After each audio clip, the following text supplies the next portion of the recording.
Is $50 an hour the new middle class? I know that sounds so outrageous to say, but I almost think it's necessary for people to live with these cost of living. And what's bizarre is the hourlies are not matching up at all. There are people in fast food joints with no experience that can get started for $16 an hour, but yet there's job postings where they want a bachelor's or master's degree starting you off at $17 an hour. That, in my opinion, is minimum wage. That is $2,300 a month after taxes. Rent is $2,000. Groceries is $1,000. Childcare is like $2,000.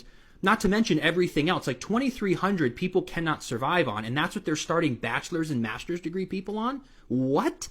I talked to a guy who was a bartender. He was serving us drinks last weekend, and he said he used to be a school teacher, and he quit because he was only making $50,000 a year, and when he bartends, he makes over $100,000. So he's like, why did I even go to college and do all that? But that's why this whole thing is out of whack.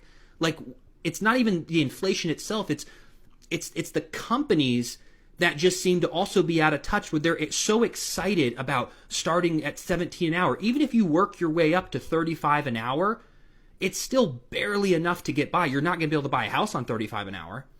So that's what's out of whack even more than inflation.